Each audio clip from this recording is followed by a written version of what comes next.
Welcome to kitchen Kottali YouTube channel. நாம் இப்போது பறக்கோலா மீன் குழம்பு எப்படி செய்கிறதுன்னு பார்க்கலாம். அதுக்கு ஃபஸ்ட்டு ஒரு கடாயில் நல்லெண்ணெய் ஊற்றிக்கோங்க. நல்லெண்ணெய் வந்து மீன் குழம்புக்கு நல்ல ஒரு மணத்தை கொடுக்கும். தேவையான அளவு எண்ணெய் ஊற்றிக்கோங்க. எண்ணெய் சூடானதும் கடுகு போட்டுக்கோங்க. கடுகு வந்துட்டு நல்லா பொரியணும். கடுகு பொரியும் போதே நீங்கள் வெந்தயம் எடுத்து வச்சுக்கோங்க. வெந்தயம் வந்துட்டு உடம்புக்கு ரொம்ப குளிர்ச்சி. அதுவும் இல்லாமல் இந்த மீன் குழம்பு, கருவாட்டு குழம்பு அந்த மாதிரிலாம் செய்யும் போது வெந்தயம் போட்டிங்கனாக்கா ரொம்ப ரொம்ப நல்லது. டேஸ்ட்டும் நல்லாயிருக்கும். வெந்தயம் போட்டாச்சு. அடுத்தது சின்ன வெங்காயம். சின்ன வெங்காயம் வந்து கொஞ்சம் நிறைய போட்டிங்கனாக்கா குழம்பு நீங்கள் எவ்வளோ சின்ன வெங்காயம் போடுறீங்களோ அந்தளவு டேஸ்ட்டாக இருக்கும் குழம்பு வந்துட்டு. அதை வந்து நல்லா வதக்கிக்கோங்க. இது வதங்கினதுக்கப்புறம் பூண்டு, அதுக்கப்புறம் கருவேப்பிலை, ஃப்ரெஷ் கருவேப்பிலையை எடுத்து நீங்கள் ஆட் பண்ணிக்கிட்டிங்கனாக்கா நல்லாவே இருக்கும். ரொம்ப ரொம்ப நல்லாயிருக்கும். கருவேப்பிலை சாப்பிட்டிங்கன்னா உங்களுக்கு முடி கூட நல்லா வளரும். பூண்டு பார்த்திங்கன்னா நான் ஒரு கட்டி பூண்டு எடுத்துருக்கிறேன். அதை ஃபுல்லாத்தையுமே சேர்த்துக்கலாம். இதையும் கொஞ்சம் நல்லா வதக்கிக்கோங்க.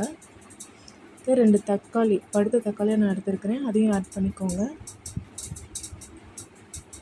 இது நல்லா வதங்கிறதுக்காக நான் தட்டு போட்டு மூடிக்கிறேன். மூடிட்டோம்னாக்கா சீக்கிரமாக வதங்கி வரும். இப்போ பார்த்திங்கனாக்கா ஓரளவு நல்லா வதங்கி வந்துருச்சு. முன்னாடி இருந்ததுக்கும் இப்போ இருக்கிறதுக்கும் பாருங்கள், நல்லா வதங்கி வந்திருக்குது. நல்லா வதக்கி எடுத்ததுக்கப்புறம் நம்ம குழம்பு மிளகாய்த்தூள், மஞ்சள் தூள், தனி மிளகாய்த்தூள், உப்பு இதெல்லாத்தையும் சேர்த்து மிக்ஸ் பண்ணிக்கலாம். எண்ணெயிலே வதங்கும் போது நல்லா வதங்கி அது பச்சை வாசம்லாம் போயிடும். அதனால தான் இப்படி வதக்கிறது.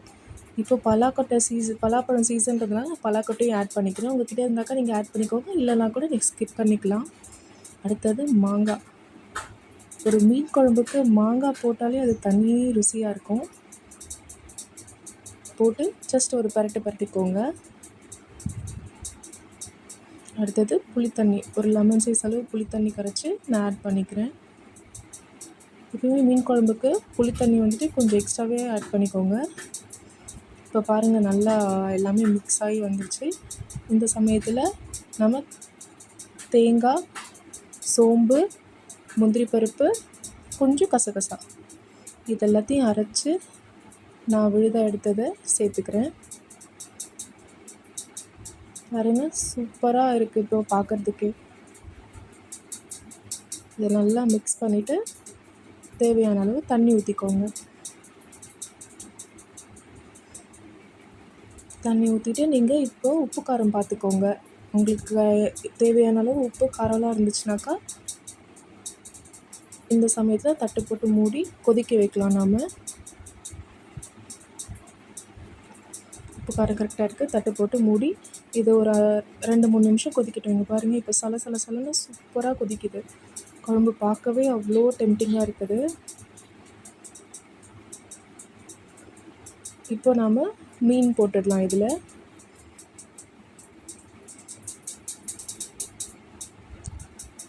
ஃப்ரெஷ்ஷாக வாங்கிட்டு வந்த பறக்கோலா மீன்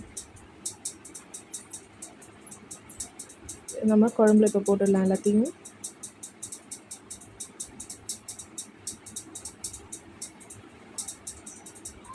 வாசனையே வீடே மணக்கும். அந்தளவு டேஸ்ட்டாக இருக்கும் இந்த குழம்பு. நீங்கள் செஞ்சு பாருங்கள். எல்லா மீனையும் போட்டாச்சு. போட்டு மிக்ஸ் பண்ணி விட்டுருங்க. இப்போவே இந்த மீன் வந்து அவ்வளோ சீக்கிரம் உடையாது. அதனால் நீங்கள் கொஞ்சம் நல்லாவே மிக்ஸ் பண்ணிக்கலாம். ஒன்றுமே ஆகாது இந்த மீன். இப்போது மீன் போட்டதுக்கப்புறம் ஒரு 2 நிமிஷம் மூடி வச்சிங்கனாக்கா மீன் வந்து நல்லா வெந்துடும்.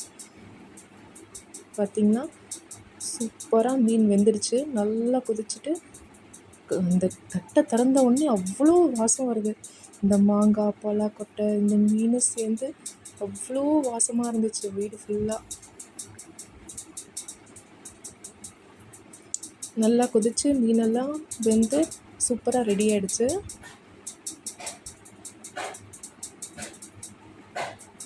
இந்த சமயத்தில் நம்ம லாஸ்ட்டாக கொத்தமல்லி தூவி இறக்கிக்கலாம்.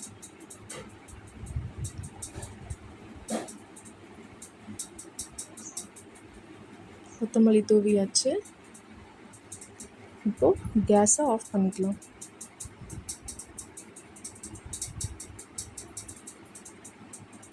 அவ்வளோதான், நம்ம பறக்கோலா மீன் குழம்பு ரெடி.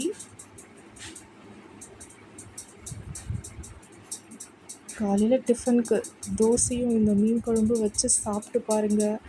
அவ்வளோதான், நீங்கள் மறுபடியும் மறுபடியும் சாப்பிட்ணும் போல் இருக்கும். அந்தளவு டேஸ்ட்டாக இருக்கும். இந்த பலாக்கொட்டை, மாங்காய், மீன் எல்லாத்தையும் சேர்த்து சாப்பிட்றதுக்கு அவ்வளோ டேஸ்ட்டாக இருக்கும். ட்ரை பண்ணி பாருங்கள் வீட்டில். தேங்க்யூ.